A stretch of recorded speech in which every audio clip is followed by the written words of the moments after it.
Church of St. Theodore Stratilates on the Brook. Exterior. History of the church. The Church of St. Theodore Stratilates on the Brook was founded on Theodore Street in the Tradeside district in 1360 and was consecrated in 1361. It was built by order of Simeon, the son of Andrew, an official of princely administration, and Natalia, Simeon's mother.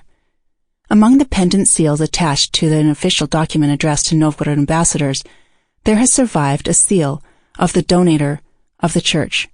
The ambassadors were sent to conclude a peace treaty with Mikhail Alexandrovich, Grand Prince of Tver. In the church of Theodore Stratilates, besides the chancel, or the holy altar area, there were two side chapels located in the choir loft, namely the side chapels of the Intercession of the Veil of the Virgin Mary and of Simeon the Stylite, or Simeon of the Admirable Mountain. The former, decorated with the scene featuring the figure of Andrew, the Fool for Christ, was obviously dedicated to Simeon's father, Andrew, who died before the construction of the temple.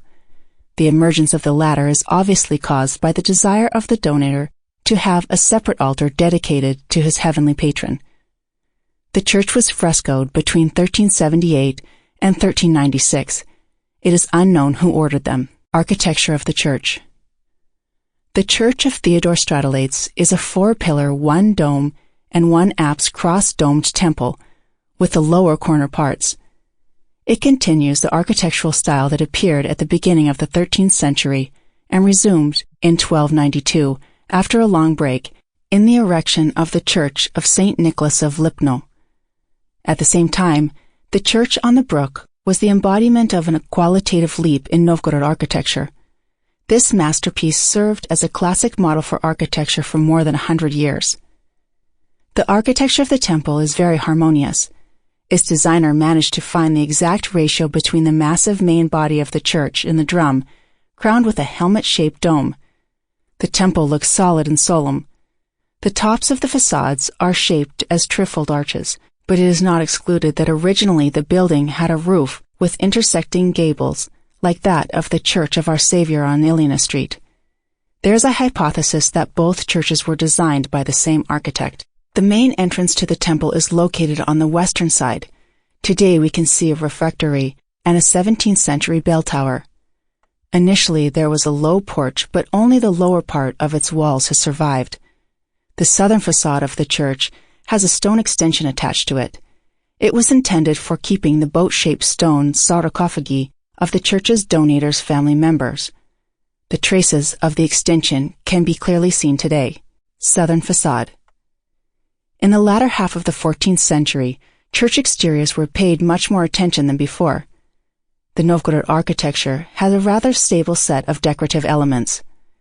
They were used in different variations with various degrees of their concentration, making it possible to avoid monotony and to give each building its individual appearance. This was very much the case with the Theodore Stratilates church. The south facade, like the other ones, is divided into 3 vertical sections of unequal width by means of massive pilaster strips. The latter support a trefoil arch made of a protruding sawtooth brick course. The vertical sections are decorated with double and triple 2-stepped askew arches. The vast surface of the wall is emphasized by narrow slit-like window apertures with a triangular top. The windows make up compositions generally repeated in the roofline.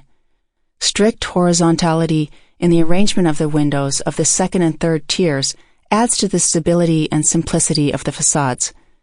Thanks to the restorers, today we can see the original portal with stepped blind arches formed by the number of lancet arches reminiscent of the Gothic style.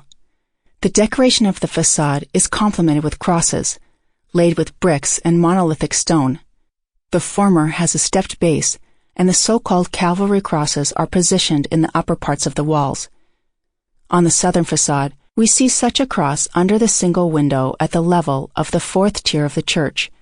Stone crosses were inserted at the ground level. The eastern facade and drum. The eastern facade differs from the others by its imposing apse. The cross, built into its masonry, is the only original inserted type surviving to this day. The apse is decorated with convex vertical bands ending with 2 rows of semicircular arch.